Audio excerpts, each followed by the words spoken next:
Good morning student, स्वागत है आपका आपके अपने यूट्यूब चैनल इलेक्ट्रो पर। हमारा क्लास 12th का second chapter electrostatic potential and capacitance चल रहा था, जिसमें अपन ने सेकंड पार्ट कैपेसिटेंस अपन पढ़ रहे थे। पिछले वीडियो में अपन ने समांतर प्लेट संधारित्र अपन ने पढ़ा था, जिसका फॉर्मूला, जिसकी धारिता क्या आई थी अपने पास, C बराबर A epsilon not upon D, A epsilon not upon D। कि समांतर प्लेट संधारित्र जो था उसकी जो धारिता है प्लेटों के क्षेत्रफल के समानुपाती और उनकी बीच की दूरी के, प्लेटों के बीच की दूरी के व्युत्क्रमानुपाती होती है। अपन ने धारिता का जो फॉर्मूला है वो पढ़ा था Q अपॉन V, C बराबर Q अपॉन V। यहां से भी अपन देख सकते हैं कि जो धारिता है वो न तो आवेश पर डिपेंड करती है और न ही पोटेंशियल पर डिपेंड करती है, लेकिन धारिता का जो निर्धारण है वो दिए गए आवेशों के आधार पर किया जाता है। आवेशों के आधार पर किया जाता है कि किसी चालक को आवेश देने पर यदि उसके विभव में एकांक वृद्धि हो तो वो क्या कहलाती है, उसकी धारिता। जैसे 25 कूलम आवेश देने पर 1 वोल्ट विभव में वृद्धि हो तो उसकी धारिता क्या हो जाती है, 25 फेरेड हो जाती है। तो निर्धारण किससे हुआ, 25 कूलम आवेश देने पर 1 वोल्ट में वृद्धि हो, एकांक वृद्धि हो।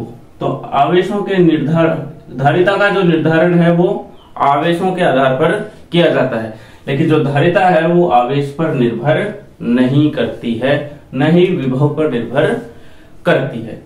तो C बराबर A epsilon not upon D अपन ने समांतर प्लेट संधारित्र में भी ये देखा। गोलीय संधारित्र में भी अपन ने ये देखा था कि C बराबर 4 pi epsilon not into R। यह कांस्टेंट है, R उस गोले की त्रिज्या थी। तो गोलीय चालकों के लिए जो धारिता है उसकी त्रिज्या पर निर्भर करती है। त्रिज्या का मान ज्यादा होगा तो गोले का आकार बड़ा होगा, और गोले का आकार बड़ा होगा तो धारिता ज्यादा होगी। त्रिज्या का मान छोटा होगा तो गोले का आकार छोटा होगा तो धारिता का मान कम होगा। तो यहाँ पर भी देखो कि न आवेश पर डिपेंड है न पोटेंशियल पर डिपेंड करती है। इसके बाद अपन ने उपांत प्रभाव पढ़ा कि चालक प्लेटों पर के किनारों पर पृष्ठ आवेश घनत्व अधिक होने के कारण वो वक्रीय हो जाती है, परस्पर प्रतिकर्षित होकर के क्या हो जाती है, वक्रीय हो जाती है, जिसके कारण जो विद्युत क्षेत्र है वो असमान हो जाता है। और उसी प्रभाव को अपन क्या नाम दिया था, उपांत प्रभाव। उपांत प्रभाव कि किनारों पर पृष्ठ आवेश घनत्व, प्लेटों के किनारों पर पृष्ठ आवेश घनत्व अधिक होने के कारण ये परस्पर प्रतिकर्षित होकर वक्रीय हो जाती है, जिसके कारण जो विद्युत क्षेत्र है वो असमान हो जाता है, और इसे ही क्या कहते हैं, उपांत प्रभाव कहते हैं। आज अपन समान संधारित्रों का संयोजन पढ़ने वाले हैं। क्या पढ़ेंगे, संधारित्रों का संयोजन। जब भी हमें अपनी इच्छा अनुसार संधारित्र की आवश्यकता होती है, जैसे अपन मार्केट में जाकर के एक पंखे के लिए अपन कैपेसिटर खरीदते हैं, एक सेल खरीदते हैं, तो वो हमें मिलता है 2.5 माइक्रोफेरेड, 3 माइक्रोफेरेड। कूलर के लिए देखें तो अपन 4 माइक्रोफेरेड या 5 माइक्रोफेरेड या 3.5 4.5 माइक्रोफेरेड, इस मात्रा में अपने को मार्केट में कैपेसिटर्स मिलते हैं। यदि इनके अलावा कोई क्वांटिटी अपने को चाहिए तो हम उनको जोड़ करके अपनी इच्छा अनुसार वो धारिता प्राप्त कर सकते हैं। और संधारित्रों को जोड़ने का जो तरीका है वो 2 है। पहला श्रेणी क्रम में और दूसरा है समांतर क्रम या जिसको पार्श्व क्रम बोलते हैं। श्रेणी क्रम में संधारित्रों का संयोजन और पार्श्व क्रम में संधारित्रों का संयोजन। श्रेणीक्रम संयोजन में संधारित्रों को जोड़ने पर कम धारिता का संधारित्र प्राप्त होता है, या कहें कि धारिता को कम करने के लिए संधारित्रों को श्रेणी क्रम में जोड़ा जाता है। धारिता को बढ़ाने के लिए कि अधिक धारिता वाला संधारित्र चाहिए तो दो या दो से अधिक संधारित्रों को समांतर क्रम में जोड़ते हैं। तो अपन सबसे पहले पढ़ेंगे श्रेणी क्रम संयोजन। संधारित्रों के संयोजन में पहला है श्रेणी क्रम संयोजन या संधारित्रों का श्रेणी क्रम संयोजन।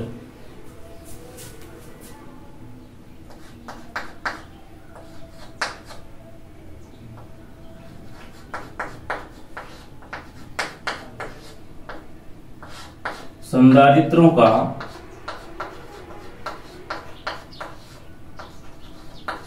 श्रेणी क्रम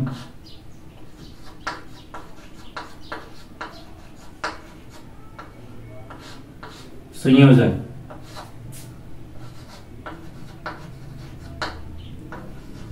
सीरीज कॉम्बिनेशन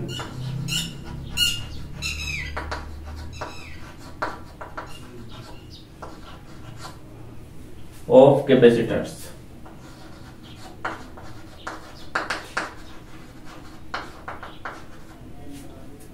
संधारित्रों का श्रेणीक्रम संयोजन। इसमें क्या होता है कि संधारित्रों को, जैसे मान लो ये संधारित्र है,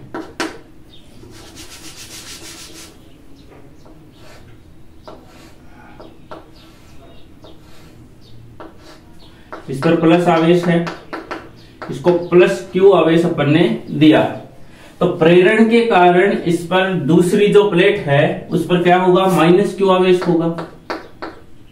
इस पर माइनस क्यू आवेश आ गया और इसकी धारिता अपन ने बोल दी C1 है कि C1 धारिता वाले संधारित्र को कि पहली प्लेट को अपन ने क्यू आवेश दिया, प्लस क्यू आवेश दिया, प्रेरण के कारण दूसरी प्लेट पर माइनस क्यू आवेश आ गया। फिर इसको दूसरे संधारित्र जिसकी धारिता अपन ने C2 मानी है, इसकी पहली प्लेट को क्यू आवेश दिया प्लस क्यू, तो दूसरी प्लेट पर प्रेरण के कारण कौन सा आवेश आएगा, माइनस क्यू आवेश आ गया। ऐसे ही एक तीसरा संधारित्र अपन ने यहां जोड़ दिया जिसको पहली प्लेट पर प्लस क्यू आवेश है और दूसरी प्लेट पर प्रेरण के कारण कौन सा आवेश आ जाता है, माइनस आवेश आ जाता है।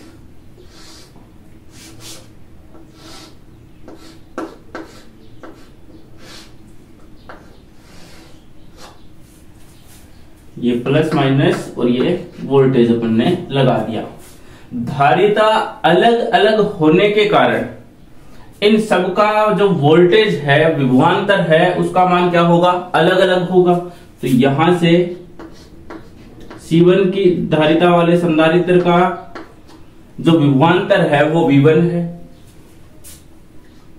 C2 का V2 है और C3 का विभवांतर मान लिया V3 है। यदि कुल विभवांतर की बात करें, वोल्टेज की बात करें तो कितना है, V है। तो श्रेणीक्रम संयोजन में आवेश का मान समान है, आवेश का मान समान है, जो अपन ने Q आवेश दिया है वो समान है, लेकिन विभवांतर का मान क्या है, अलग अलग है। तीनों की धारिता अलग अलग होने के कारण पोटेंशियल का मान क्या है, अलग अलग है।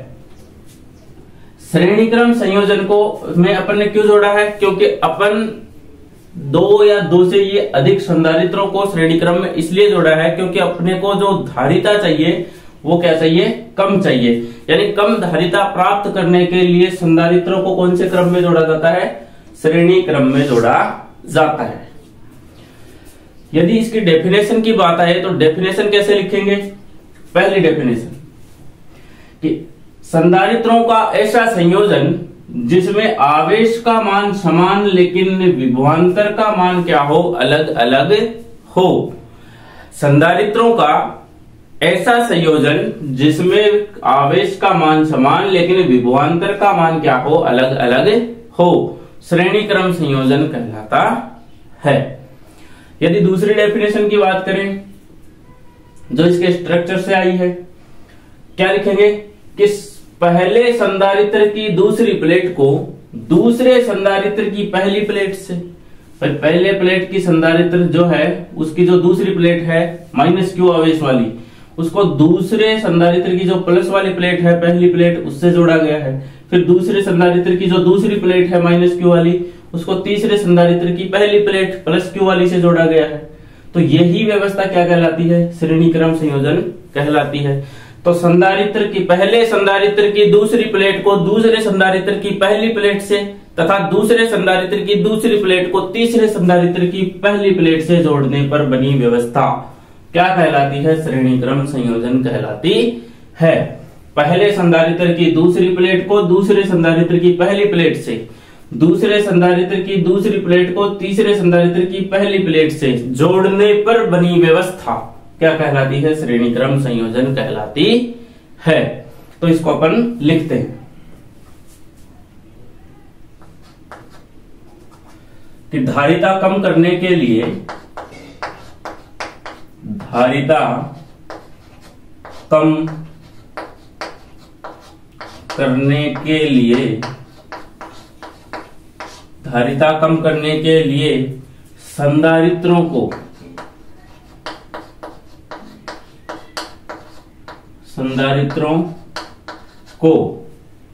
श्रेणी क्रम में जोड़ा जाता है। श्रेणी क्रम में जोड़ा जाता है। श्रेणी क्रम में जोड़ा जाता है कि इसमें जो संधारित्र जुड़े होंगे उसमें जो सबसे कम धारिता वाला संधारित्र होगा वो संधारित्र, और इसका जो टोटल संधारित्र की जो धारिता आएगी, तीनों की जो धारिता आएगी, वो धारिता उस सबसे कम धारिता वाले संधारित्र की धारिता से भी कम आएगी। तो इसलिए कहा है कि धारिता कम करने के लिए संधारित्रों को श्रेणी क्रम में जोड़ा जाता है। डेफिनेशन की बात करें तो पहली संधारित्र की दूसरी प्लेट को पहले संधारित्र की दूसरी प्लेट को दूसरे संधारित्र की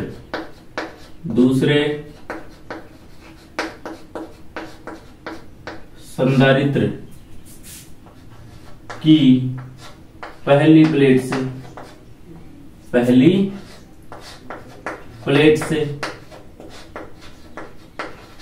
तथा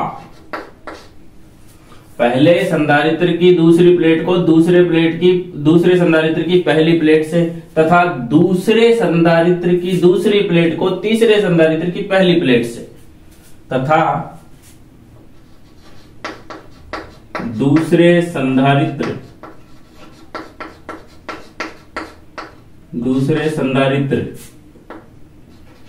की दूसरी प्लेट को तीसरे संधारित्र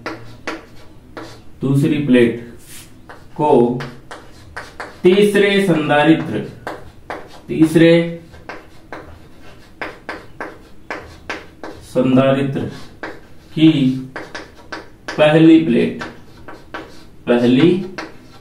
पहली प्लेट से जोड़ने पर बनी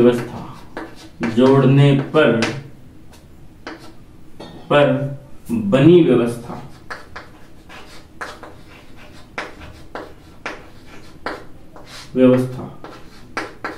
श्रेणी क्रम संयोजन कहलाती है। श्रेणी क्रम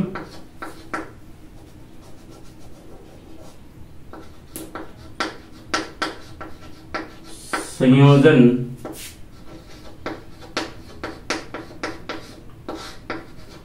कहलाती है।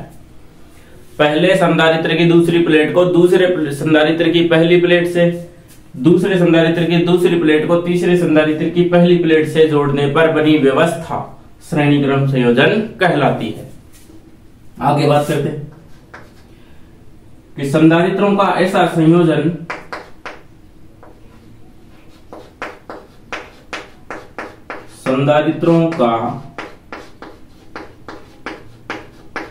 ऐसा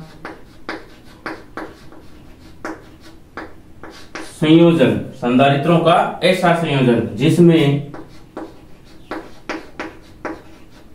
जिसमें आवेश का मान समान तथा विभवांतर का मान अलग अलग हो, श्रेणी क्रम संयोजन कहलाता है। संयोजन कहलाता है ऐसा संयोजन जिसमें आवेश का मान समान लेकिन विभवांतर का मान क्या हो, अलग अलग हो, श्रेणीक्रम संयोजन कहलाता है। श्रेणीक्रम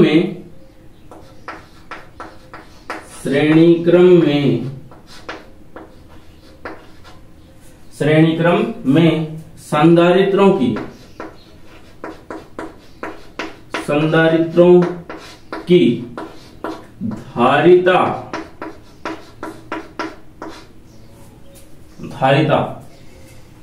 अलग अलग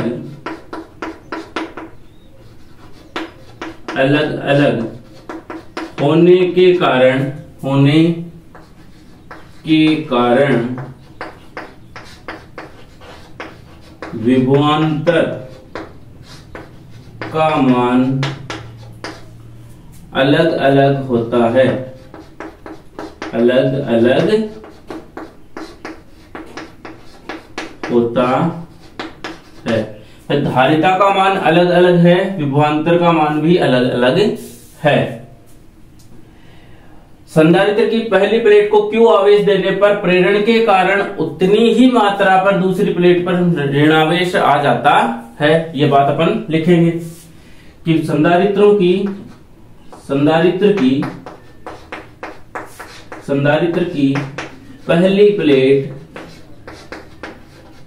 पहली प्लेट को प्लस Q आवेश देने पर उतनी ही मात्रा में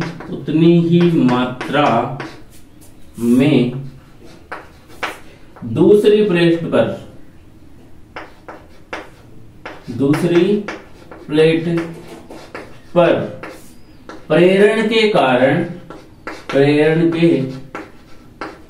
कारण माइनस Q आवेश आ जाता है। यदि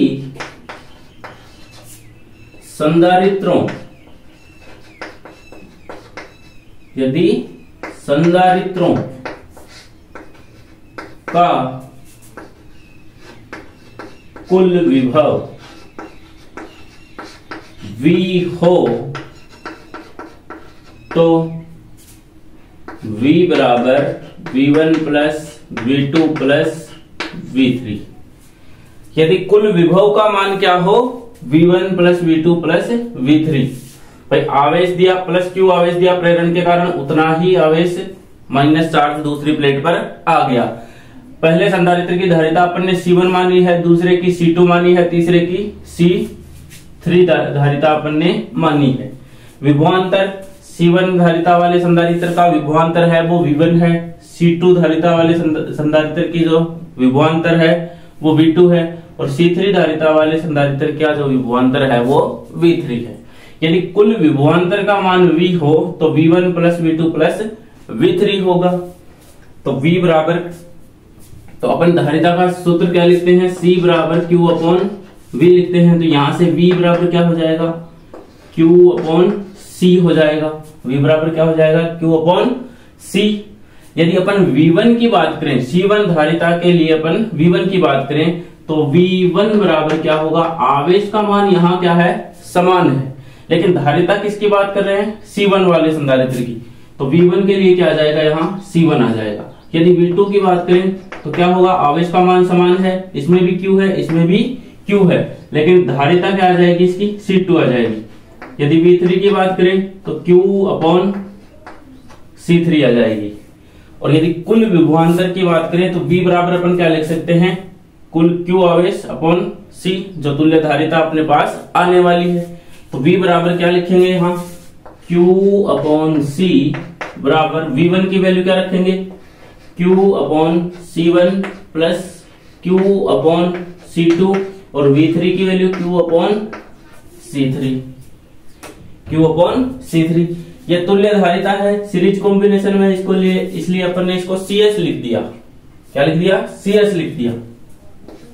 यहां से Q/CS बराबर Q इंटू, यहां से देखो Q कॉमन है, तो Q कॉमन है तो यहां अंदर क्या आएगा, 1/C1 plus 1/C2 plus 1/C3। यहां से ये Q कैंसिल, तो यहां से 1/CS बराबर 1/C1 plus 1/C2 plus 1/C3।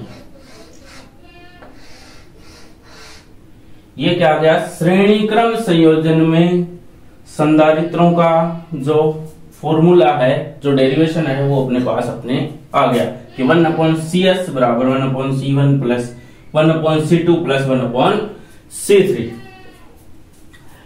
कि श्रेणी क्रम संयोजन में जो तुल्य धारिता है, जो टोटल धारिता है, कुल धारिता है, कितनी है, 1/CS है। कि श्रेणी क्रम संयोजन में तुल्य धारिता का व्युत्क्रम कैसे, 1 में लिखा है CS को, तो 1/CS है। तो श्रेणी क्रम संयोजन में तुल्य धारिता का व्युत्क्रम संयोजन में जुड़े सभी संधारित्रों की धारिता के व्युत्क्रम के योग के बराबर होता है।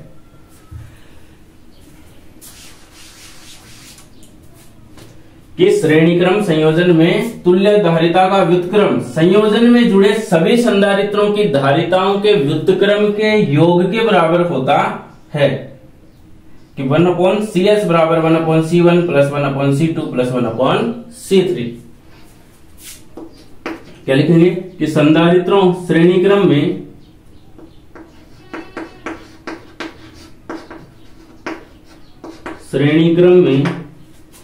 तुल्य धारिता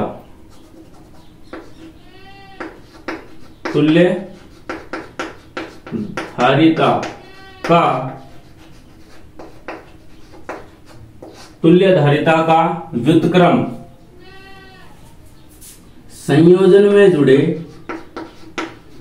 संयोजन में जुड़े सभी संधारित्रों की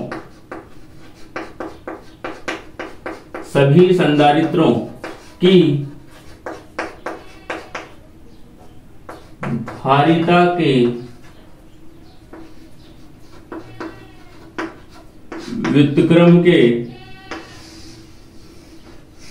व्युत्क्रम के योग के बराबर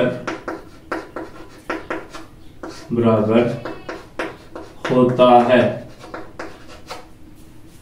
श्रेणी क्रम में तुल्य धारिता का व्युत्क्रम संयोजन में जुड़े सभी संधारित्रों की धारिता के व्युत्क्रम के योग के बराबर होता है। श्रेणी क्रम संयोजन में यदि सबसे कम संधारित्र की सबसे कम धारिता वाला संधारित्र जुड़ा है और उसको अपन ने श्रेणी क्रम संयोजन में किसी और संधारित्र के साथ जोड़ा है, तो जो तुल्य धारिता अपने पास आती है वो सबसे कम धारिता वाले संधारित्र की धारिता से भी कम आती है। इसको अपन अभी देखेंगे भी कि श्रेणी क्रम संयोजन में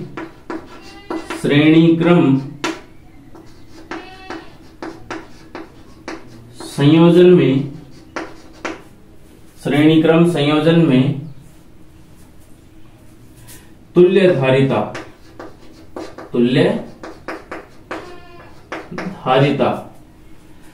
संयोजन संयोजन में जुड़े सबसे कम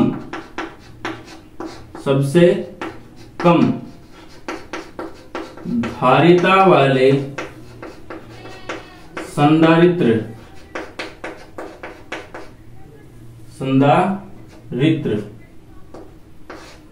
की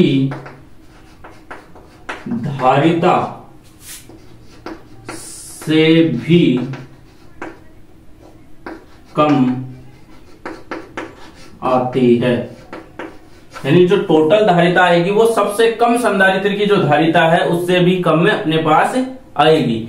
और हमारा जो उद्देश्य था वो भी यही था कि धारिता को कम करने के लिए संधारित्रों को किसमें जोड़ा जाता है, श्रेणी क्रम में जोड़ा जाता है। तो इसके लिए अपन एक एग्जाम्पल लेते हैं। जैसे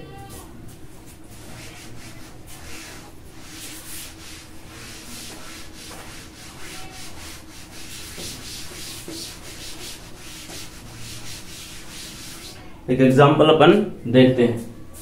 जैसे संधारित्र का सिंबल क्या होता है, ये वाला होता है, दो सीधी खड़ी लाइनें, ये C1 है, ये C2 है और ये अपन ने C3 जोड़ दिया।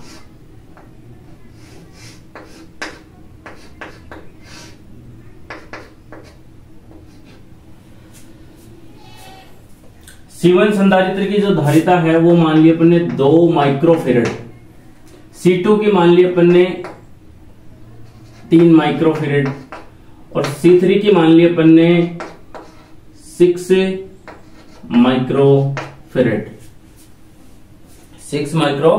मान लिया।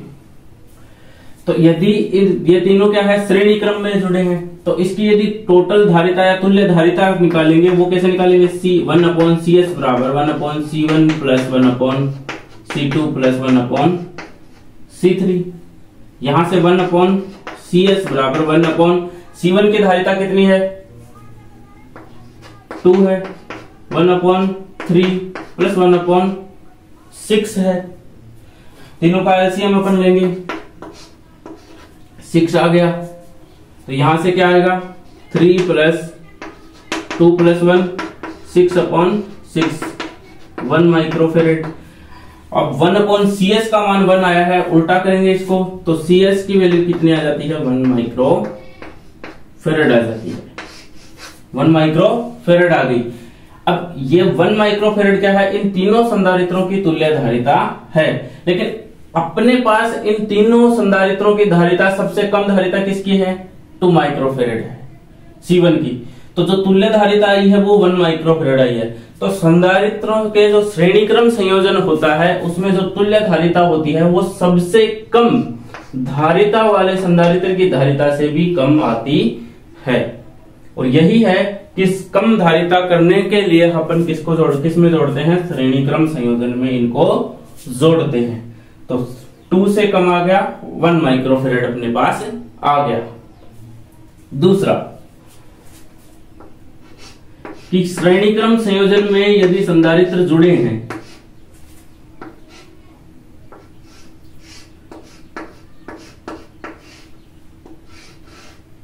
मान लो ये 3 संधारित्र श्रेणी क्रम में जुड़े हैं, तीनों का मान माइक्रोफेरेड में है और कितना है, 5 माइक्रोफेरेड ले लिया। मान लो कि तीनों संधारित्रों की जो धारिता है वो 5 माइक्रोफेरेड है।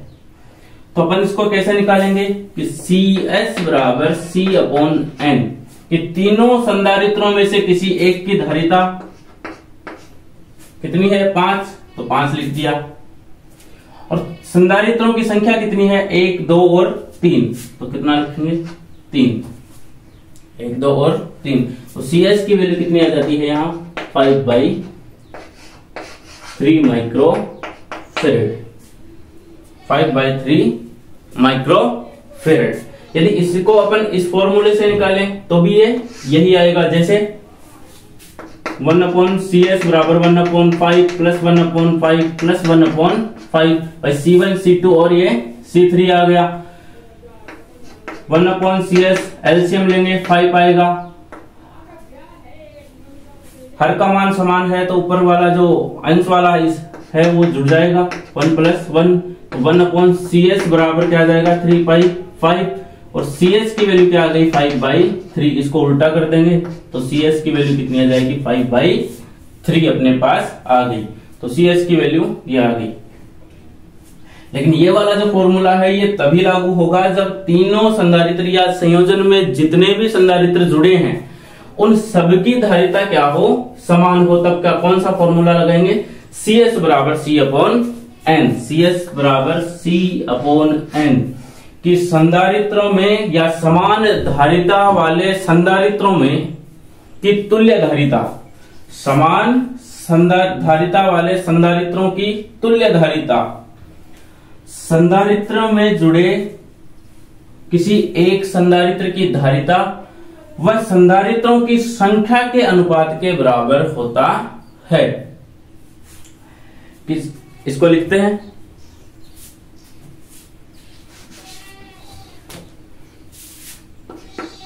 कि समान धारिता वाले संधारित्रों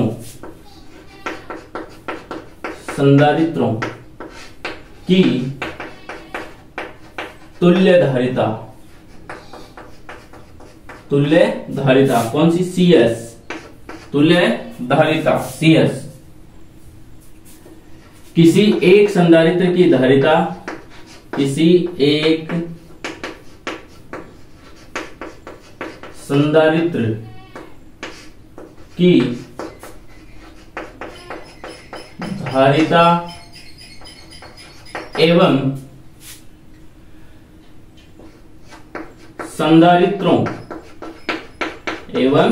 संधारित्रों की संख्या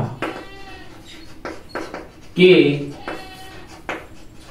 अनुपात के समान होती है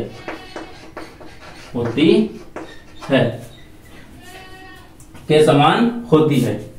जैसे एक एग्जांपल और कि जैसे C1 का मान यहाँ 3 माइक्रोफेरेड, यहाँ 3 माइक्रोफेरेड या यहाँ भी 3 माइक्रोफेरेड हो तो CS की वैल्यू क्या निकालेंगे, CS बराबर C। तो C का मान किसी एक संधारित्र की धारिता अपन ने 3 मान ली और संधारित्र कितने जुड़े हैं, 3 ही जुड़े हैं। तो CS की वैल्यू यहाँ का कितनी आ जाती है 1 माइक्रोफेरेड अपने पास आ जाती है। तीनों संधारित्रों में से किसी एक संधारित्र की धारिता अपॉन कितने संधारित्र जुड़े हैं उनकी संख्या, वो क्या जाती है C/N, CS बराबर C/N। और ये फॉर्मूला तभी है जब संधारित्रों में जो धारिता है वो क्या है, समान है। तो ये था अपना श्रेणी क्रम संयोजन जिसको अपन धारिता कम करने के लिए संधारित्रों को श्रेणी क्रम में जोड़ते हैं। अब अपन पढ़ेंगे समांतर क्रम संयोजन। संधारित्रों का समांतर क्रम संयोजन।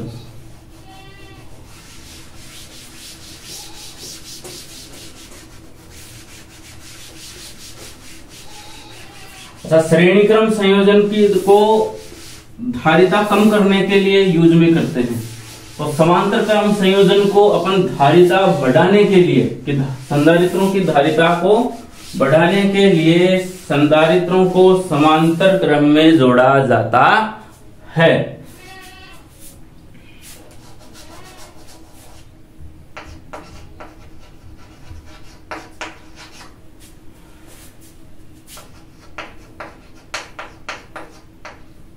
समांतर या पार्श्व क्रम जिसको अपन बोलते हैं, पैरेलल कॉम्बिनेशन ऑफ कैपेसिटर्स।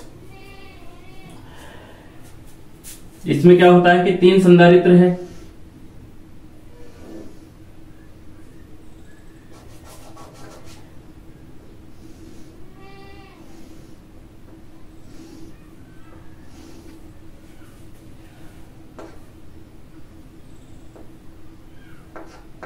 इसको +Q आवेश दिया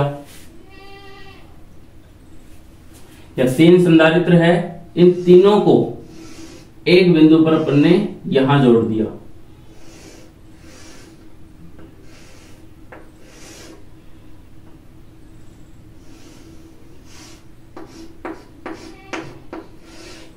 ये वोल्टेज अपन ने लगा दिया प्लस माइनस। यहां से जो चार्ज यहां पर जाएगा वो इनकी धारिता के अनुसार C1, C2, C3, भाई C1 धारिता है, इसकी C2 धारिता है, इसकी C3 धारिता है। इन धारिताओं के अनुसार जो चार्ज है वो इनमें बट जाएगा। ये Q1 बट गया, यहां Q2 आ गया, यहां Q3 आ गया। ये प्लस चार्ज है, तो जितना प्लस चार्ज इनकी पहली प्लेट पर है, जितना चार्ज इनकी पहली प्लेट पर आया है उतना ही चार्ज माइनस Q आवेश इसकी दूसरी प्लेटों पर आ जाएगा, माइनस Q2। पहले संधारित्र की C1 धारिता है जिसमें आवेश कितना आ गया, Q1 आ गया। दूसरे संधारित्र की धारिता है C2 है जिस पर Q2 आवेश आ गया, और तीसरे संधारित्र की धारिता है वो C3 मानी है और जिसका जो आवेश है वो कितना आ गया, Q3 आ गया। धारिता के अनुसार इनमें आवेश का प्रवेश अपन ने करवा दिया। यदि विभव की बात करें तो इन तीनों संधारित्रों को एक ही बिंदु पर जोड़ा गया है, अलग अलग। यहां कि इसको बिंदु जैसे A मान लिया और इसके दूसरी प्लेट को बिंदु B पर जोड़ा गया है, तो इनका जो पोटेंशियल निकलेगा भाई विभवांतर निकलेगा, दो बिंदुओं से निकलता है, तो A और B के मध्य जो विभवांतर निकलेगा वो तीनों के बीच में क्या निकलेगा, एक समान निकलेगा या एक ही पोटेंशियल निकलेगा। तो विभव का मान तीनों का क्या हो जाएगा, समान हो जाएगा। तो इसकी एक डेफिनेशन अपन यहां से दे सकते हैं कि ऐसा संधारित्रों का ऐसा संयोजन जिसमें आवेशों का मान अलग अलग लेकिन विभव का मान क्या हो, समान हो। आवेशों का मान अलग अलग और विभव का मान समान हो, समांतर क्रम संयोजन कहलाता है। यदि अपन दूसरी डेफिनेशन की बात करें तो क्या लिखेंगे कि संधारित्रों की पहली प्लेट को एक बिंदु पर तथा दूसरी प्लेट को किसी अन्य बिंदु पर जोड़ने पर बनी व्यवस्था क्या कहलाती है, समांतर क्रम या पार्श्व क्रम संयोजन कहलाती है या कहलाता है। कि संधारित्रों की पहली प्लेट को तीनों प्लेटों को, प्लस वाली तीनों प्लेटों को किसी एक बिंदु पर जोड़ दिया, अपन ने A पर जोड़ दिया, और दूसरी वाली जो प्लेट है ऋणावेशित इसको किसी एक बिंदु B पर जोड़ दिया। तो ये जो व्यवस्था बनती है उसे क्या कहते हैं अपन, समांतर क्रम संयोजन या पार्श्व क्रम संयोजन, जिसमें क्या है, आवेश का मान क्या है, अलग अलग है और विभव का मान क्या है, समान है। यदि कुल आवेश की बात करें तो कुल आवेश कितना होगा, Q होगा, जो इन तीनों के योग के बराबर, तीनों के योग के बराबर होगा। तो इसका डेरिवेशन अपन करते हैं।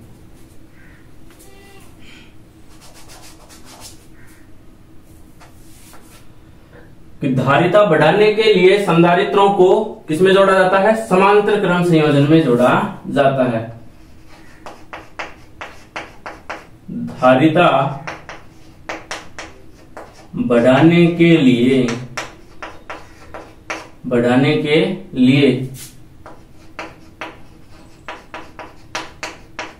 संधारित्रों को समांतर क्रम में जोड़ा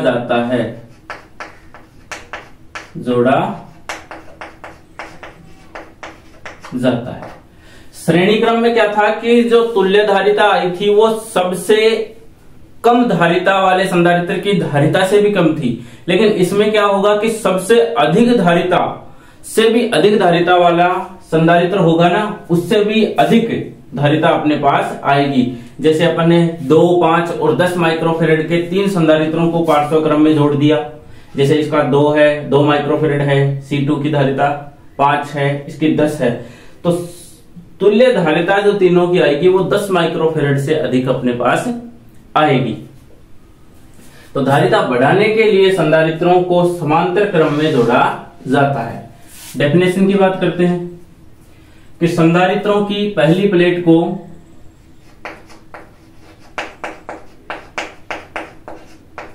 संधारित्रों की पहली प्लेट को किसी एक बिंदु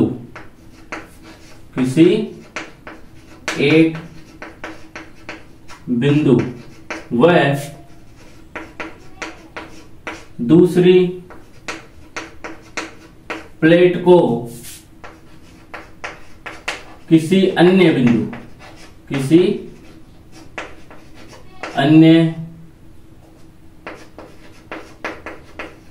बिंदु पर जोड़ने पर बनी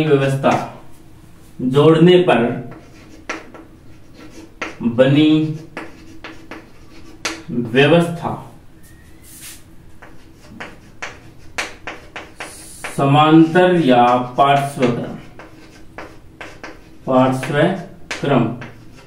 संयोजन कहलाती है।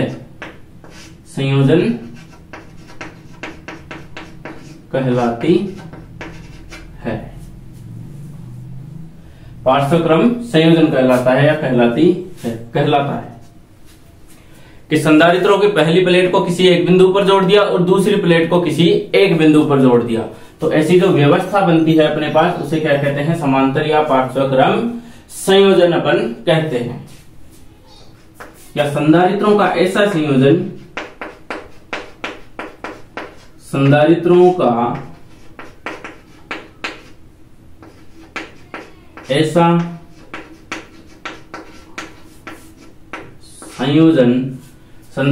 ऐसा संयोजन जिसमें विभव का मान समान और आवेश का मान क्या हो? अलग अलग हो। जिसमें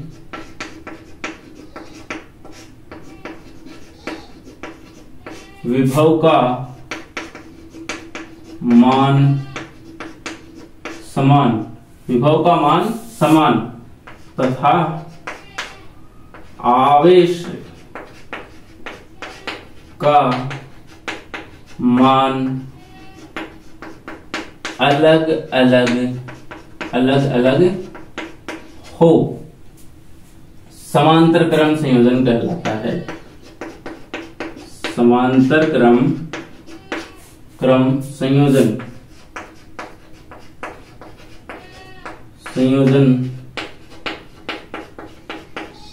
कहलाता है।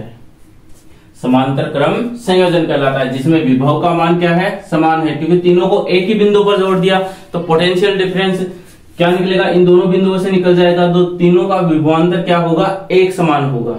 तो विभवांतर का मान समान है, लेकिन धारिता के अनुसार आवेश क्या है? अलग अलग है। धारिता के अनुसार क्या है? Q1, Q2, Q3 है, तो आवेश का मान अलग अलग है। तो आवेश का मान अलग अलग और विभव का मान क्या है? समान है। तो ऐसा संयोजन अपने पास क्या कहलाता है? समांतर क्रम संयोजन कहलाता है। संधारित्रों की धारिता अलग अलग होने के कारण आवेश Q1, Q2 व Q3 के रूप में बट जाता है या विभाजित यहां हो जाता है, बट जाता है। भाई धारिता C1, C2, C3 सबकी धारिता क्या है? अलग अलग है। उनकी धारिताओं के अनुसार यहां से जो कुल आवेश Q जा रहा है वो Q1, Q2, Q3 के रूप में यहां बढ़ जाता है। तो यदि कुल आवेश Q हो, यदि कुल आवेश Q हो तो Q बराबर क्या होगा? Q1 plus Q2 plus Q3, Q1 plus Q2 plus Q3 होगा। तो यहां से Q बराबर क्या होगा? अपन क्या लिखते हैं कि C बराबर Q upon V, Q upon V। तो Q बराबर क्या होगा? Q बराबर होगा C V, Q बराबर CV होगा। क्यू C बराबर Q अपॉन V धारिता का फॉर्मूला, और Q बराबर CV। यदि अपन C1 धारिता की बात करें तो Q1 आवेश के लिए धारिता क्या है, C1 है, और पोटेंशियल का मान क्या है, V है। पोटेंशियल का मान तीनों के लिए क्या है, एक समान है। तो Q1 आवेश की धारिता किसके लिए है, C1 धारिता के लिए है Q1 आवेश। यहां से यदि Q2 आवेश की बात करें तो धारिता कितनी है, C2 है, और पोटेंशियल का मान वही क्या है, V है। और यहां से यदि अपन Q3 की बात कर ले तो धारिता कितनी है, C3 है, और आवेश पोटेंशियल का मान V है। तो Q1 आवेश के लिए धारिता C1 है, Q2 आवेश के लिए धारिता C2 है, और Q3 आवेश के लिए धारिता है वो C3 है, और तीनों के लिए पोटेंशियल का मान V है। तो तीनों में क्या लिखा है, अपने V लिखा है। तो यहां से Q बराबर क्या लिखेंगे, CV।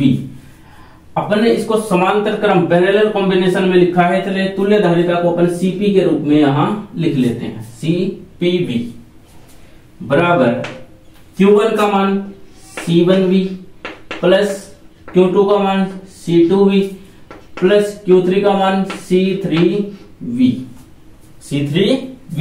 यहां से देखो CPV बराबर, यहां से V कॉमन है तो अंदर क्या आएगा, C1 plus C2 plus C3। यहां से ये V इसके साथ कैंसिल, तो CP बराबर C1 plus C2 plus C3, C1 plus C2 plus C3। तो समांतर क्रम संयोजन में या पार्श्व क्रम संयोजन में जो तुल्य धारिता है वो संयोजन में लगे सभी संधारित्रों की धारिताओं के योग के बराबर होती है। श्रेणी क्रम में क्या आया था, व्युत्क्रम क्रम के योग के बराबर आया था, 1/C1 1/C2 1/C3 आया था। लेकिन यहां क्या है, CP बराबर C1 plus C2 plus C3 आया है। तो यहां पर जो तीनों धारिताएं हैं वो क्या आई है, योग के बराबर अपने पास आई है।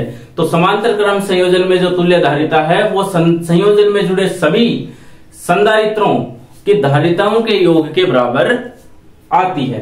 तो जिसको अपन लिख लेते हैं।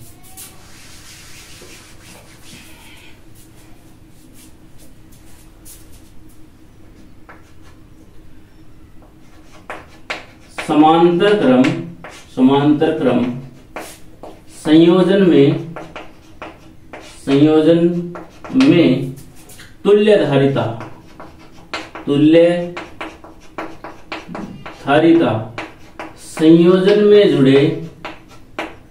संयोजन में जुड़े सभी संधारित्रों की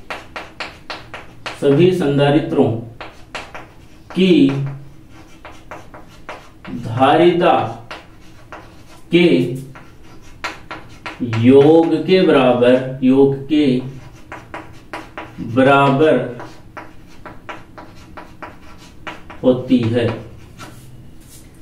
तो समांतर क्रम संयोजन में तुल्य धारिता जो है, जो CP है, वो संयोजन में लगे सभी संधारित्रों की धारिता के योग के बराबर होती है।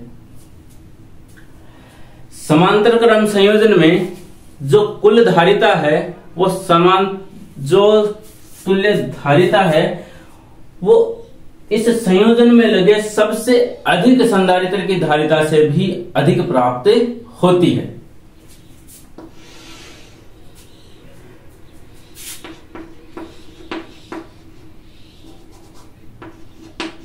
समांतर क्रम संयोजन में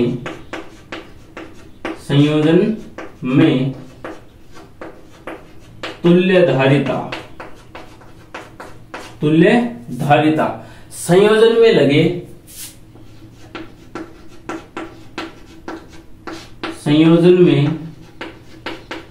लगे सबसे अधिक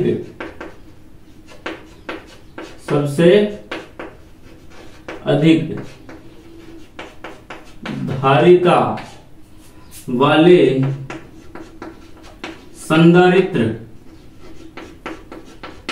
सबसे अधिक धारिता वाले संधारित्र की धारिता से भी अधिक प्राप्त होती है।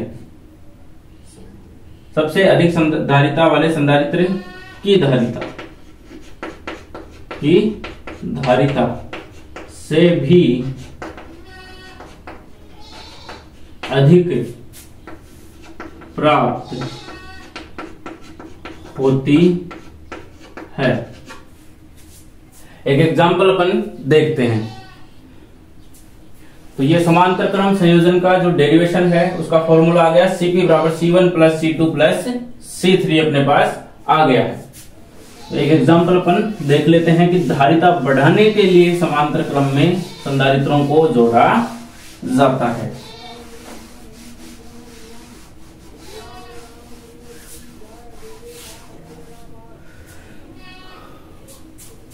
मान लो ये 3 संधारित्र है, ये श्रेणी क्रम हो गया।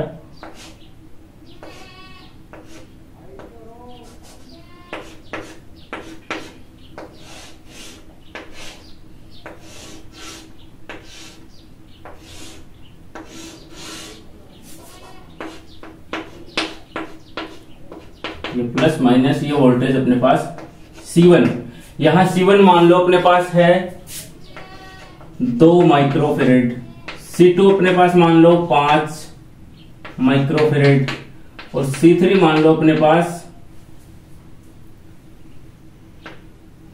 20 माइक्रोफेरेड। 20 माइक्रोफेरेड।